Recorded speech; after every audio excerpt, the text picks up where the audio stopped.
Saludando, muy buenos días para todos ustedes. Qué bueno poder contar con esa sintonía que nos disponen cada nuevo día. Hoy acompañados de un doctor que ya necesitábamos que estuviera en esta cabina, pues que señores, lo vemos siempre en las redes sociales con un tema diferente y súper interesante. Así que le damos la bienvenida al doctor Alexis Flaquer, quien es radiólogo intervencionista. Correcto, para mí un placer. El placer es nuestro poder recibirle, doctor, porque decíamos, ¿y él cuándo?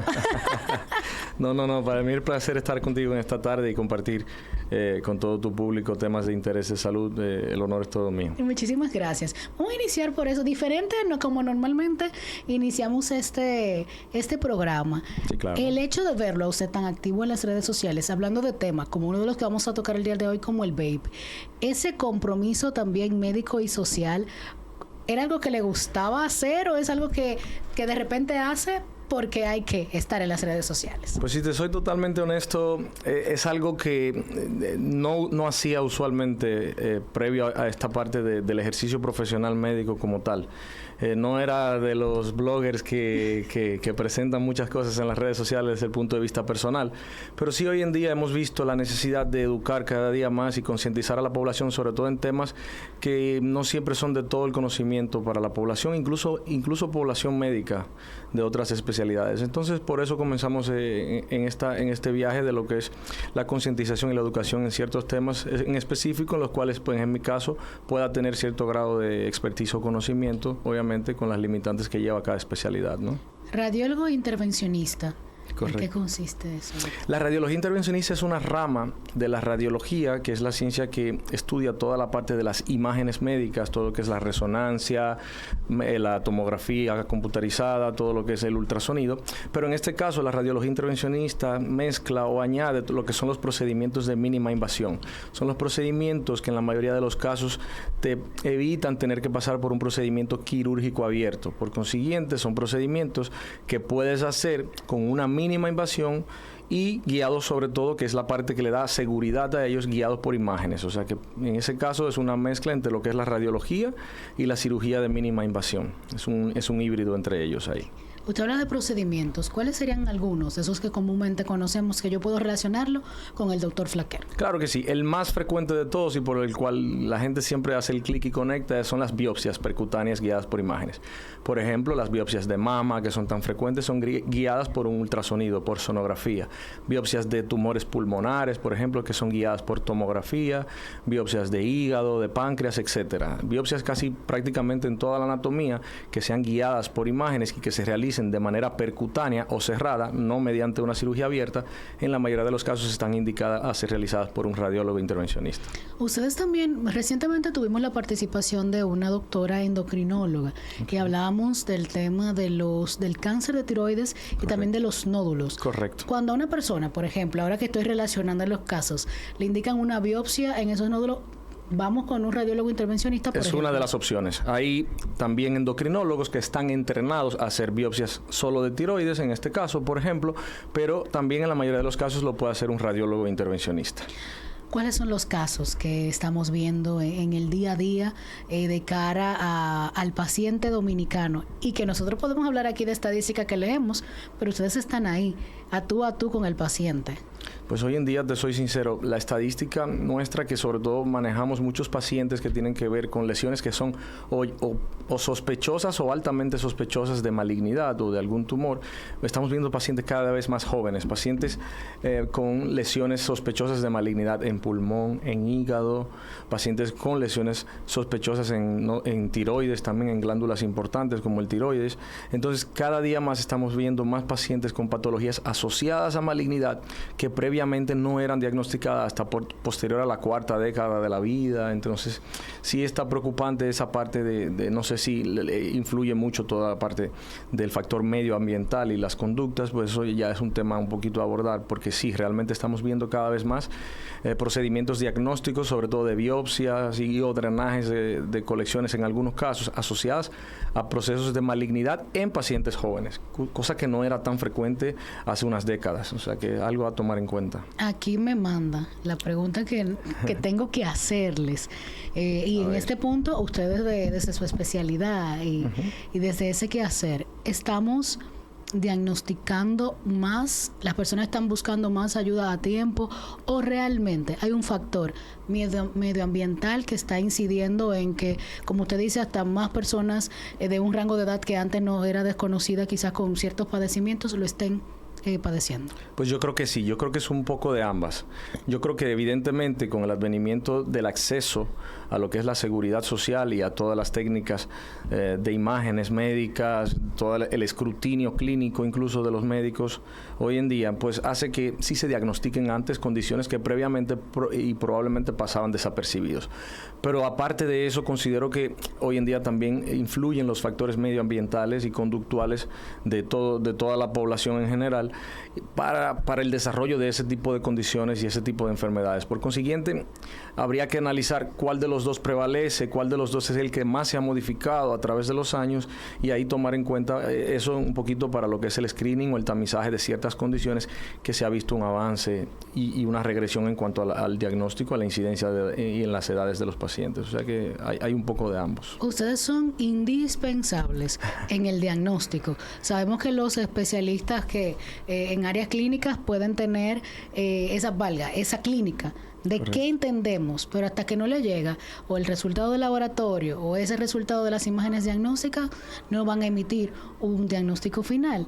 Ese rol de ustedes desde la lectura, desde la aplicación del procedimiento, ¿cómo quizás determina el diagnóstico seguro y confiable ante un padecimiento? Pues acá es una muy buena pregunta, porque acá debe haber casi un matrimonio entre la parte clínica y lo que vemos en las imágenes. Sobre todo en radiología es muy importante la historia clínica del por qué te mandaron a hacer ese estudio. Te mandan a hacer una tomografía de pulmón y no te ponen nada, por ejemplo, en una receta o en una indicación. El radiólogo no sabe a dónde enfocarse. El radiólogo, sin embargo, si tiene una indicación de un procedimiento con una historia clínica descrita por su neumólogo, su médico internista, pues va a medir con más escrutinio cada centímetro de ese pulmón, va a buscar lesiones específicamente guiadas por la clínica de él, y por consiguiente lo que sería la efectividad diagnóstica sube mucho en los casos en donde hay ese matrimonio feliz entre lo que es la clínica y la parte de las imágenes. O sea que sí, eso es importantísimo en ese sentido. Se habla de tomografía, ¿sí? ¿Verdad? Sé que hay la tomografía común, como diríamos, desde mi parte de paciente ignorante, doctor. No, y la tomografía computarizada, ¿verdad? Son nuevas tecnologías que vienen aplicadas a las imágenes. ¿Qué otras tecnologías tenemos actualmente en el centro que usted labora? Bueno, uno de los centros en los que laboro es Clínica Unión Médica del Norte acá en Santiago, Siglo XXI en San Francisco de Macorís. En esos centros, que son centros ya incluso de cuarto nivel, tienes toda la tecnología de vanguardia. Tienes tomografía computarizada, tienes resonancia magnética, tienes ultrasonido. Incluso en algunos de esos centros ya asociados, hoy en día tienes acá disponible en Santiago incluso la tomografía por emisión de positrones o el PET, que se utiliza mucho en la parte oncológica.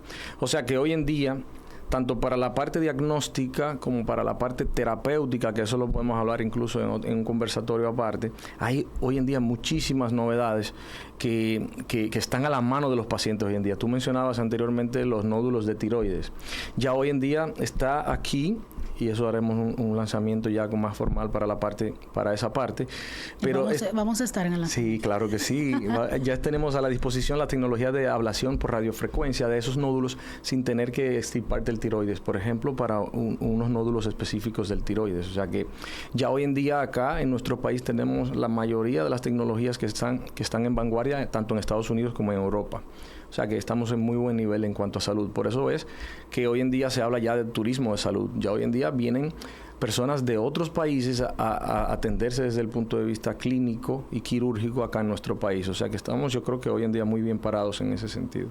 Hablamos de diagnósticos seguros y confiables con el doctor Flaquer, pero hay un tema que nos interesa muchísimo y es el vape. Y yo sé que a los padres y a la sociedad en su conjunto también, el doctor ya ha tirado algunas rafaguitas saludables en sus redes sociales. Después de la pausa conversaremos con él sobre este tema. Claro que sí.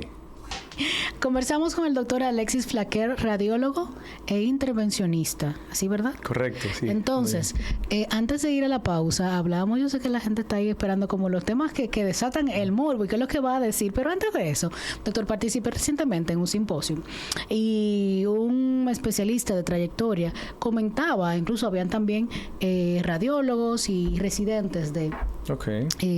donde hablaban del tema... someterse a tantas o a tantos estudios de imágenes, cómo se la radiación, ¿verdad? Correcto. ¿Qué tanto puede afectar al paciente y qué tan necesario es que los especialistas quizás manden a hacer tantos estudios? Sí, es una muy buena pregunta. Anteriormente era una preocupación mayor cuando comenzaron los primeros equipos, tanto de rayos X como de tomografía, que son los principales emisores de radiaciones o de ondas que ocasionan este tipo de acúmulo. Pues era preocupante porque la dosis de radiación que emitían esos equipos era bastante alta y tendía a acumularse hasta cierto grado en el cuerpo. Hoy en día los equipos son bastante seguros, las tecnologías han cambiado muchísimo, las dosis de radiación están cada vez más controladas y a lo que nos exponemos hoy en día realmente es muy poco. Sin embargo, nunca se recomienda exponerse a radiaciones sin necesidad. Hoy en día cada médico clínico tiene guías clínicas, valga la redundancia, por las cuales seguirse y en las cuales te dicen cuándo es necesario desde el punto de vista clínico mandar a hacer un estudio de imágenes y qué modalidad sería la mejor, tomando en cuenta ya estudios realizados en poblaciones típicas. Entonces, en ese sentido, hoy en día no es una preocupación mayor el hecho de realizarte estudios de radiológicos en este sentido o de imágenes, porque simplemente las radiaciones son muy controladas en los centros actualizados. Entonces, sí exhortamos a no abusar, obviamente, de este tipo de modalidades o tecnologías, porque todo en exceso puede llegar a ser dañino hasta algún grado. Sin embargo, no es una preocupación mayor para el radiólogo hoy en día porque sabemos que hay controles internacionales muy bien estandarizados en cuanto al volumen de radiación que se emite en cada estudio, tanto en una radiografía, por ejemplo, o en una tomografía. Son dosis muy controladas que difícilmente puede llevar a una condición importante en los pacientes. O sea que sí con cuidado, pero no tanto miedo para realizarse cualquier estudio desde el punto de vista de radiología. No se está sobreutilizando. Yo creo que en la mayoría de los casos no. Como todo en la vida puede haber personas que sí tendan a abusar, sobre todo porque a veces tenemos acceso a las tecnologías sin una indicación verídica de un médico que te haya evaluado, pero sin embargo por la parte clínica, por la parte médica, realmente creo que son en la mayoría de los casos muy acertadas las sospechas diagnósticas que luego se comprueban por los métodos de imagen. O sea que en ese sentido yo creo que no es debatible un poquito esa parte. Aquí está la silla. Podemos invitar para el debate en esta cabina. Claro que sí, con gusto. Un debate amigable. Doctor, la parte de cuando te dan a tomar contraste porque se necesita, ¿qué tantas implicaciones para la salud tiene eso que el medio de contraste? Sí. No, para nada. Es un medio de contraste hidrosoluble en la mayoría de los casos, o sea que se disuelve en los fluidos acuosos del cuerpo y está muy bien estudiado de que este tipo de medios de contraste nos ayudan muy bien para el estudio, sobre todo del tubo digestivo en estos casos, que es para lo que más se utiliza, pero en cuanto a efectos nocivos para la salud, realmente son prácticamente nulos. Son fármacos ya muy bien estudiados que nos ayudan y que realmente, excepto claro, que el paciente tenga alguna alergia asociada a los componentes del medio de contraste, lo cual se cuestiona previo a la toma del mismo, pues no hay mayores complicaciones asociadas al uso del medio de contraste. Ese miedo podemos perderlo. Ese miedo es un tabú que tenemos de mucho tiempo, pero realmente esto no implica mayores complicaciones de salud, sobre todo en los orales. Los medios de contraste yodados, que ya son los que inyectamos de manera endovenosa cuando hacemos un estudio de, por ejemplo, tomografía, pues tienen indicaciones específicas, sobre todo dependiendo de la función de los riñones, la función renal. Y hay dosis específicas para evitar que, como ese fármaco se excreta en vía renal por los riñones, por la orina, pues para que no haya un daño asociado al medio de contraste. Se especifican muy bien las dosis de medio de contraste para cada tipo de paciente. O sea que sí, se individualiza mucho en ese sentido. Ahí está. Yo creo que eso está muy controlado. La respuesta del doctor a quien nos escribió hablando del medio de contraste, no tomar contraste. Vamos a entrar a la parte del vape. Usted al inicio del programa hacía inferencia a cómo han aumentado quizás los padecimientos más malignos en jóvenes. Correcto. ¿Hay una de esas razones que le esté provocando el vape a nivel pulmonar?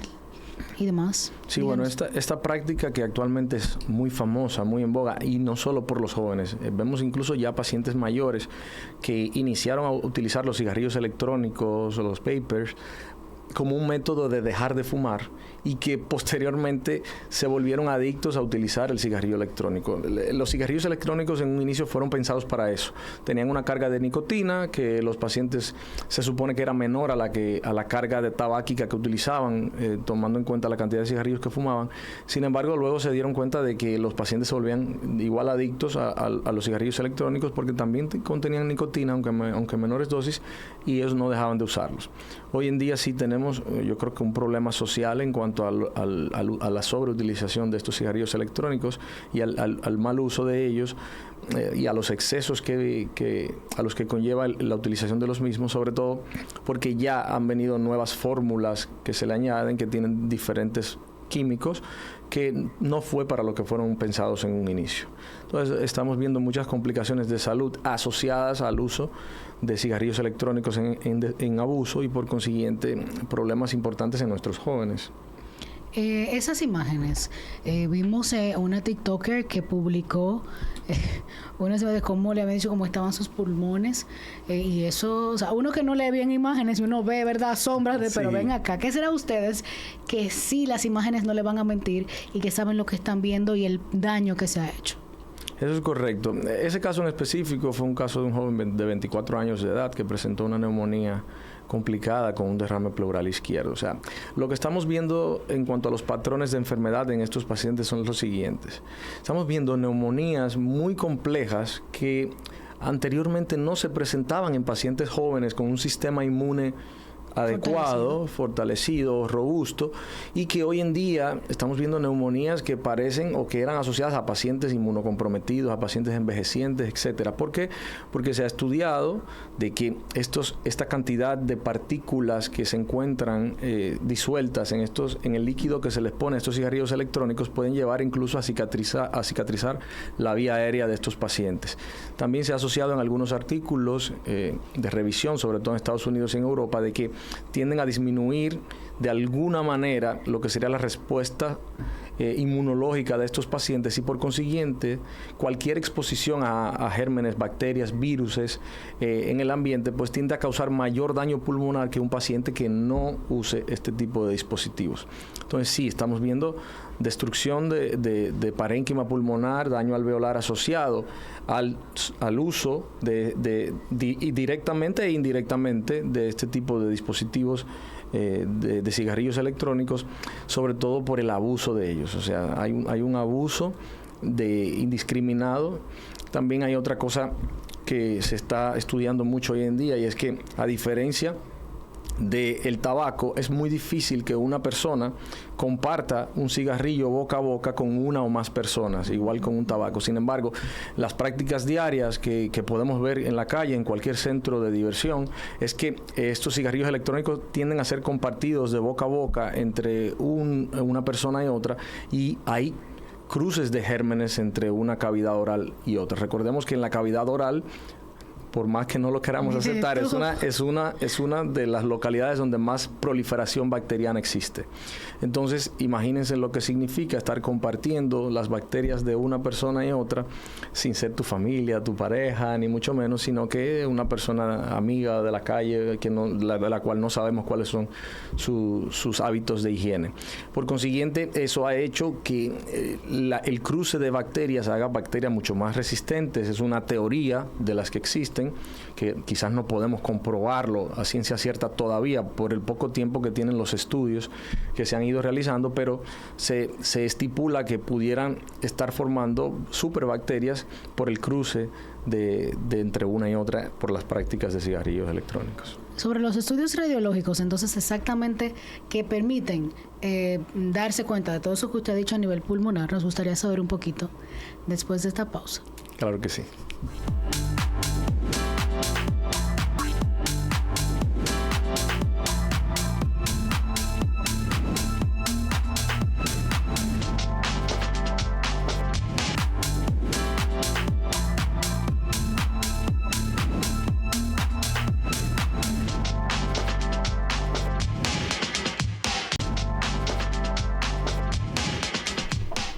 Sí, ya les he visto algunos por ahí por las redes sociales dejándonos sus comentarios, sus likes, sus dudas. También, por favor, síganos como Saludando RD con doble D si todavía no lo han hecho. Mientras yo sigo conversando con el doctor Flaquer, antes de irnos a la pausa, le preguntaba que cuáles son esos estudios entonces específicos que nos permiten ver eso que usted decía que está pasando o que se entiende que el vape va causando. Porque yo soy de las que dice que las cifras de las consecuencias del vape y el cigarrillo electrónico todavía no las hemos visto. Eso es correcto.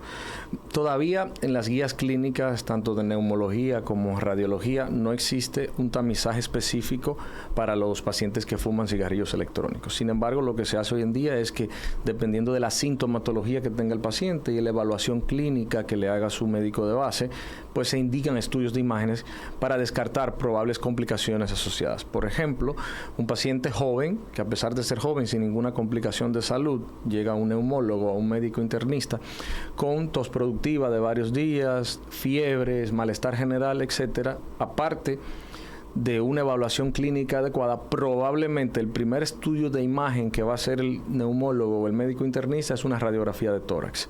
En la radiografía de tórax vamos a ver si hay afectación del parénquima pulmonar o incluso de la vía aérea, si hay infiltrados asociados a una neumonía o incluso si hay líquido en los espacios pleurales, que son los espacios que están entre el pulmón y la caja torácica.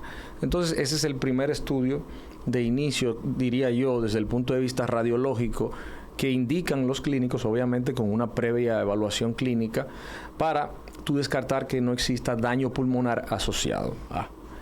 Ya después, siempre y cuando sea indicado y si lo amerita desde el punto de vista clínico, pues está indicado también una tomografía computarizada de pulmón. Ahí podemos ver a mayor detalle qué tanto daño desde el punto de vista del intersticio o del parénquima pulmonar como tal, o incluso de la vía aérea superior, tráquea, bronquios, etcétera, si ha habido algún daño asociado a lo que es el uso de este tipo de dispositivos. Ahí se ve todo. Bueno, no todo, pero se ocultan algunas cosas. También hay pruebas que se realizan, sobre todo en este caso los neumólogos, que son pruebas de función pulmonar. Esas pruebas las realizan ellos con unos equipos especiales para determinar qué tan capaz está tu pulmón de acuerdo a tu edad y a lo que se supone que la mayoría de la población maneje de volúmenes pulmonares en ese sentido. Esos son estudios que ya, dependiendo de la clínica del paciente, pues son indicados tomando en cuenta las condiciones. Yo sé que nos van a quedar muchas preguntas por hacerle, doctor, pero rapidito, la endometriosis está de moda. Está muy, lamentablemente, hoy en día. Lamentablemente, por lo menos le estamos dando nombre a un padecimiento de años. ¿Cuáles son esos protocolos que quizás también ustedes llevan en Unión Médica, donde usted trabaja aquí en Santiago, en San Francisco, en siglo XXI? Correcto. Y vuelvo al mismo punto. Hay más diagnóstico porque se dura años para un diagnóstico exacto de endometriosis. Aquí igual sí está muy en boga, lamentablemente, en las mujeres, sobre todo porque se ha asociado a que cada día más la mujer se prepara más, tiene muchísimo más cosas que anteriormente en ese sentido y por consiguiente tiende a embarazarse más tarde. Eso es una de las teorías que hay, por consiguiente vemos más endometriosis. Para endometriosis hay protocolos desde el punto de vista de radiología. Los radiólogos están entrenados para ver focos endometriósicos, como se llaman, que pueden localizarse en la mayoría de los casos en pulmón, en vejiga, en recto. Ya incluso hay radiólogos entrenados específicamente para hablar de endometriosis. En nuestro centro, allá en Clínica Unión Médica del Norte, hay una radióloga, la doctora Yoleni Tavera. Te invito a que también la traigas a tu programa en algún momento para que hablen totalmente de endometriosis. Esos radiólogos llevan un entrenamiento por encima especial dirigido a lo que serían ubicar esos focos endometriósicos, porque a veces incluso para radiólogos entrenados es difícil identificarlos, porque son focos que se mezclan con los tejidos de intestino, de vejiga, de pulmón, y a veces se confunde hasta con tumores malignos, y realmente son de un tipo de lesiones tumorales que no tienden a ser malignas. Entonces sí causan mucha sintomatología, pero sí hay protocolos de sonografía, ultrasonido y de resonancia específicamente para descartar focos endometriósicos. Y hoy en día, tanto en Clínica Unión Médica del Norte, por ejemplo, como en Siglo XXI, se encuentran establecidos esos protocolos, y las pacientes, obviamente, con una consulta previa a su ginecólogo, pueden solicitarlo, y va de mucho provecho para descartar este tipo de condición que hoy en día es tan frecuente. Y ahí ven ustedes si dan como que un gol, porque es que estamos aquí y el médico, el especialista no puede, o sea, el especialista más clínico o quirúrgico incluso, necesita de ver con ustedes como radiólogos qué hay para entonces poder intervenir. Es una especialidad que va de la mano con todas las demás, o sea, tenemos que ser amigos de todas las especialidades. Más le vale también por ese bienestar y la salud de los pacientes. Claro que sí. Octubre, no podemos dejarlo ir sin mencionar cáncer de mama. Las tecnologías han avanzado, sabemos que hay más diagnósticos oportunos que son los que permiten entonces un tratamiento inmediato y mayor sobrevida. Sí, mama, yo creo que de las patologías de este tipo, una de las más estudiadas y en donde más se invierte en prevención. Sabemos que todos los años en este mes se realizan programas de prevención, realizando tanto consultas clínicas como los estudios típicos de imagen, que son la mamografía y la sonomamografía, que son los estudios de entrada. Ya para pacientes que tienen una condición especial o que existe algún hallazgo que queda en duda en una de estas dos modalidades, incluso hay otros estudios ya como la tomosíntesis, que es un estudio mediante el cual se hace estudio de la mama por tomografía con inyección de medio de contraste, o incluso la resonancia mamaria, que se utiliza incluso para estadificar si una lesión ya fue diagnosticada, qué tanto avance ha tenido y cómo ha respondido a ciertos tratamientos incluso. O sea que hoy en día tenemos a la disposición de todos los pacientes este tipo de tecnologías para su provecho, ¿no? Porque es una condición que, a pesar de todos los esfuerzos de salud mundial, todavía es muy prevalente, es la segunda en el mundo, y por consiguiente todavía hay que hacer mucho más esfuerzo del que ya se ha hecho en la prevención sobre todo del cáncer de mama. Imágenes de acompañamiento a esa mujer que también ya fue intervenida, se realizan, ¿verdad? Claro que sí, va de la mano, sobre todo incluso con los oncólogos. Ya cuando una paciente ha tenido un diagnóstico de cáncer de mama y ha sido tratada, los estudios de seguimiento van desde una radiografía hasta un ultrasonido, resonancia magnética e incluso el PET, el famoso tomografía por emisión de positrones, que te dice si hay captación de algunas células que pudieran sospecharse de malignidad. Y ahí ya eso les deja un poquito más tranquila a las pacientes cuando ya ese PET no ha tenido captación. O sea que si hoy en día acá, en toda la región del Cibao, tenemos toda la tecnología al alcance de las pacientes para esta patología. O sea que ahí, por esa parte, no hay ningún problema. Y enhorabuena. Y Santiago se reposiciona como ciudad de turismo de salud. Claro, doctor, que sí. ¿Dónde podemos ubicarlo? ¿Podemos llamar? Yo vengo a hacer necesito al doctor Flaquet. Quiero que sea él. Sí, claro que sí. Y como te decía, estamos ubicados en Clínica Unión Médica del Norte y también en Centro Médico Siglo XXI en San Francisco. Nuestros números de citas para consultas y evaluaciones es el 809-915-5323. Y estamos a la disposición de todos para poder ayudarlos en todo lo que podamos en nuestra área, claro. Muchísimas gracias por acompañarnos. Que podamos recibirle nuevamente. Claro que y aquí en esta cabina saludando a su orden. Muchísimas gracias. A ustedes, gracias por acompañarnos en el Saludando del día de hoy. Bye bye. Gracias.